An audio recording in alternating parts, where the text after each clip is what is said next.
Welcome back. So we're still looking at Salerno 43. I'm going to do a couple of different things here. Well, actually, I'm going to do just one thing. We'll do just one thing. How about that? Keep life simple for everybody. So welcome back to Big Board. We're looking, as I said, at Salerno 43, but what we are going to do is continue with our little reading from Rick Atkinson's, so I can't get it because I'm zoomed in here, The Day of Battle, nevertheless. And I'm going to pick things up a few pages deeper into the story. We're looking at the top or the beginning of turn 6 here, the situation which would be September 14th. I think the last video I did, I ran through about September 11th, the first 3 days of the landings. And so we'll try and get most of the way up to the 14th. Probably won't make it because there's a lot of content in here that I think is interesting. And I don't want to just, I don't think my voice will handle reading for 30 minutes, but we'll see how we go. So Atkinson notes that there were 3 primary problems that, on page 212, 3 primary problems that the Allies faced. And the first was that the command of the American forces had General Walker leading the 36th Division at Paestum, and then General Dawley was going to run things until September 11th, and then he would then transfer his command over. But Dawley was a stocky, cautious artilleryman from Wisconsin who was best described as a quiet lad that one seldom sees or hears of from his West Point years. Nevertheless, he was well decorated in World War I and all that sort of stuff. He was much more cautious than some of the other commanders. So Clark's plan to leave Dawley on the sidelines until D+2 lasted less than 7 hours. With little information trickling in to the headquarters ship and the Ancon from the beach, the Army commander concluded that he needed another major general on the shingle to oversee the landings. So he sent on September 9th, Clark abruptly ordered Dawley to assume command of all the American operations ashore. That order, however, it took ages to get going and get to where it needed to be, and caused all sorts of complications. So with his dispersed staff in disarray, Dawley returned to Paestum at 11 a.m. on September 10th, appearing at Walker's command post as an unwanted guest who now required radios, jeeps, and other support. So now things are even more difficult for them, I guess, is the bottom line there. And Dawley, and as Atkinson writes about Dawley, he demonstrates, I'll paraphrase that, he demonstrates that the chap was exhausted, out of sorts, confused, and off balance, in essence. So that was a problem because there was a lack of decisiveness in the actions and activities that were going on the beach in the American sector. Second hitch was that, which had been foreseen by George Patton, and I get the sense that Atkinson is a big fan of Patton, who at Eisenhower's request to review the avalanche plan, Patton noted that the Salé River had been chosen as a boundary between the British forces in the north and Salerno Plain and the Americans in the south. And he said, Patton said, just as God lives, the Germans will attack down the river. Now, as it ends up, that's one of the challenges that did occur. There was a 7-mile gap bisecting the Salé, which persisted between the two forces. So they couldn't support each other. Clark recognized the rift, but not its vulnerability. So that's this river here, and turns 1, 2, 3, 4 German forces were all up in the grill around here, and had pressed all the way to here, and actually had the Red Beach forces disrupted and unable to roll to get out of their disruption for 2 turns. And we were in dire straits here of being overrun, which, as we will see, is entirely historical. Through no deliberate efforts on my own, I just was very aggressive with the Germans. Paid the price for it, but nevertheless. Okay, so On Friday morning, as Dawley struggled to take command, Clark also went ashore to inspect the beachhead in the Paestum Tobacco Barn here. That served as the command post for the 36th. Walker described the situation as being well in hand. The gap between his forces and the British persisted, but the Germans seemed to be pulling back. The American beachhead had expanded. Unloading proceeded at pace, and another 6,000 man regiment, the 179th, which is right here, taking a bit of a beating, had landed and splashed ashore. Let's see. The third hitch then, basically, we'll roll onto would be that the failure to secure the Montecovino airfield, which is here. Now, this is still, I think, around September 10th. So it was captured early on, and then the shelling became so intense from up the hill here that the Allies pulled out.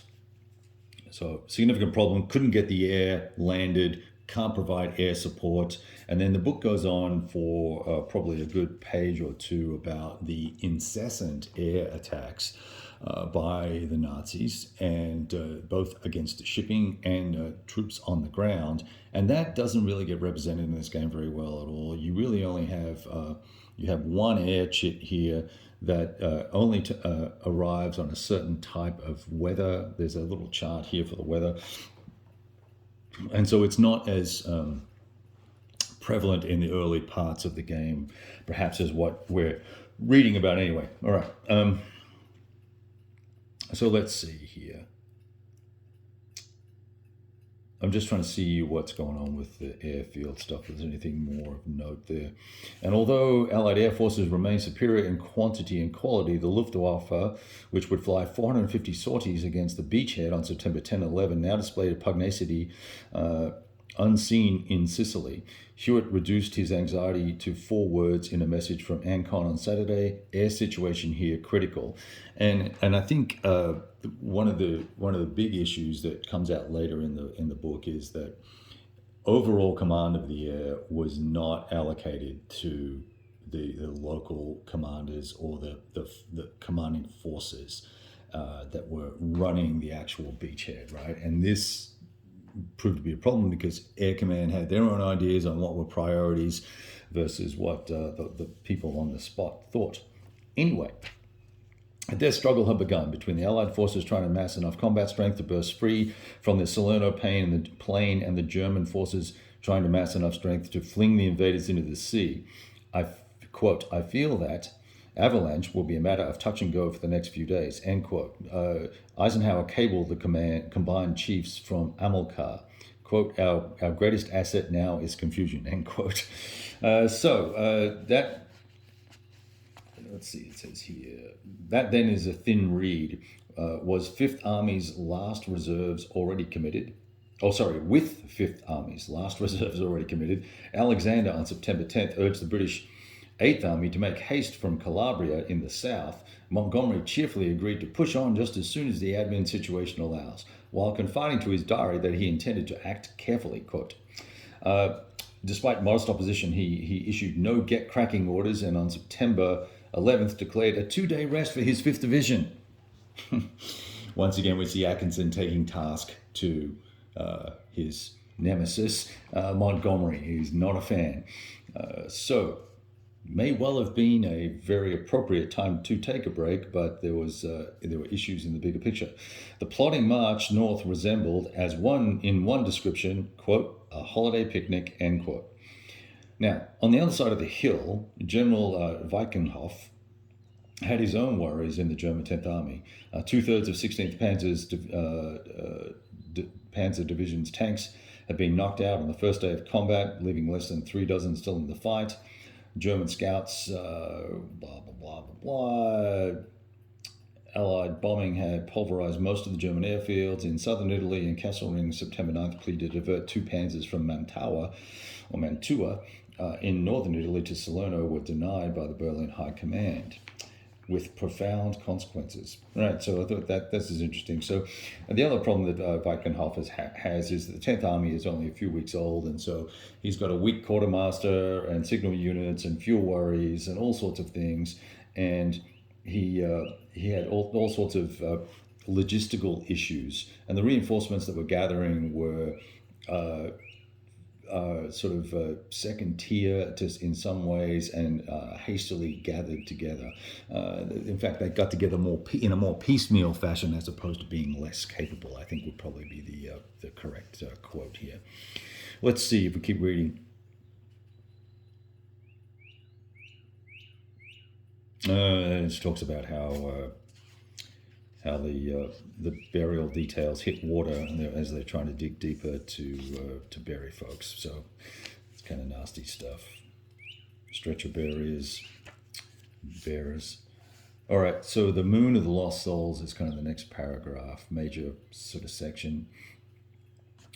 And there's a little bit of descriptive prose here, which is all very nice. And then it goes into quite a bit of detail of talking about the first 3 days on avalanche of the avalanche operation, that the issues just began to compound themselves, and we have congestion on the beaches, that fuel, food, and ammo lay heaped in the shallows, drawing enemy fire and impeding further unloading. Folks between Army and Navy argued over who outranked whom and who bore responsibility for clearing the shingles. No one could find their vehicles. Surgeons couldn't find their scalpels. Mortarmen their mortars. So it was kind of crazy times there. Worst of all, the Luftwaffe attacks had intensified almost hourly, and pleas continued to be sent for additional air cover. Right. Goes on to discuss this secret weapon that the Germans had applied at the beaches, which was a guided bomb on 4 stubby wings. It's an armor-piercing delayed fuse with a 600-pound warhead that was radio controlled. And so it was known as the Fritz X, or the Smoky Joe. Its official name was the FX 1400. But that went on to sink a number of vessels and cause untold amounts of consternation for the Allies until they worked out how to jam the radio signals. Right, I'm going to skip over. This is all sort of naval stuff, naval cockamamie and complications. And then, let's see.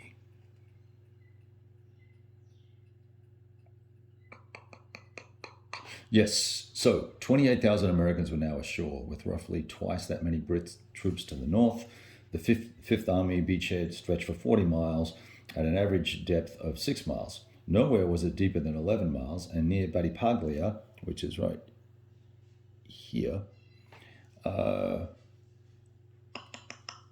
line had hardly advanced since the invasion began 4 days earlier. So now we're 1, 2, 3, 4. So we're on September 12th, roughly now. There were going to be no significant reinforcements for several days or more from this point forward. The Americans' right flank seemed secure, but the center worried Clark. This morning, the German grenadiers had infiltrated a battalion of the 142nd Infantry in the hilltop village of Altavia. Altavia? I don't know where that is. We can see if we can find it. That's not it. Yeah, we could be moving counters all day here. And it may not even be on the map because it might be too small. There's Albanella. Yeah, I'm not seeing it real quick. Oh, here we go. Altavia, right there, right? So the Germans forced some units in there. Let's see. Infiltrated, then cut the unit to ribbons. Driven from Altavia and the terraced heights to the east, the battalion was reduced by 2/3 to 260 men. They had infiltrated a battalion of the 142nd Infantry. Oh, that doesn't read right, does it? I thought that was the enemy unit, but that's actually the 142nd from the 36th, which would be these guys here. Nope, they're here somewhere. Here they are they're down here off screen. They were up here and got chewed to bits. taking 260, battalion was reduced by 2/3 to 260 men. As described by a 36th Division soldier, Altavia embodied another of those topographical truisms all too common in Italy. Quote, a height of some sort with the enemy looking down at us, end quote. The battalion commander was captured, and among the other casualties was his intel officer. Let's see.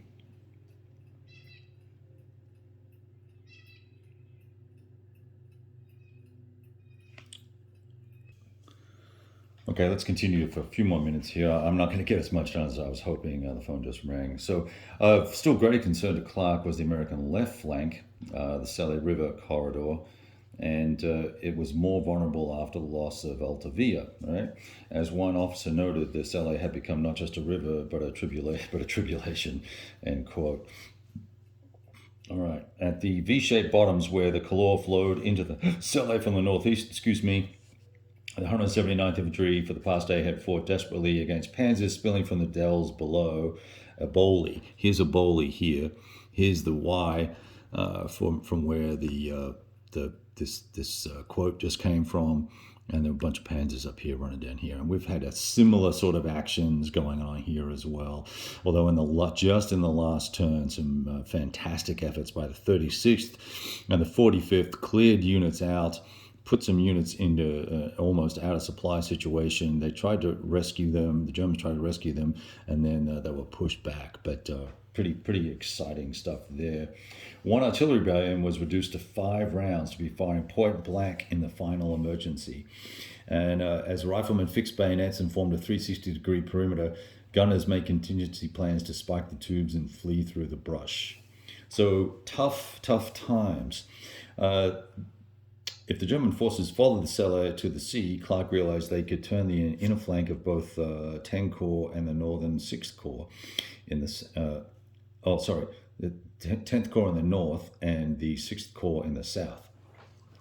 Was Dawley alive to the peril on his left? Clark wondered. Now it looks like we're moving down the page. McCreary had informed Clark that of the previous night's heavy fighting. On Saturday alone, the Germans had captured 1,500 Allied soldiers, mostly British. 10th Corps casualties at Salerno approached 3,000. A pious, blunt Anglo-Irish cavalryman, tall, lean, and vague, as one Yank described him, McCreary limped from a Great War wound, intended to be, when alarmed, to lower his voice to a near whisper. He was whispering now. Hounded by panzers, the exhausted 56th Division was pulling back to a new line 2 miles west of Battipaglia, which is here. So back, it's in this hex here. So back from here. Each one of these hexes, I believe, is either 2 miles or 2 kilometers. What is it? I'll tell you right now. 2.3 miles. So that's pulling back a full hex, basically there. So that's pretty interesting. So obviously under a lot of pressure as well in the north here for the 56th, and Dawley scribbles a note in his diary saying situation bad. September 13th was called Black Monday, which is the turn 5 for us. To those who outlived it, and dawned so quiet and that the crowing of a cock cut the ears. Mist drifted in the flats, and wet and eerie. 8-foot tobacco fronds nodded in the morning airs, and somewhere a cow lowed, longing to be milked. Right, I'm going to pause it there, and we will pick up the action on September 13th. I'm going to mark the page, and we'll come back to you guys and keep up the reading as long as you're interested. We'll talk to you soon.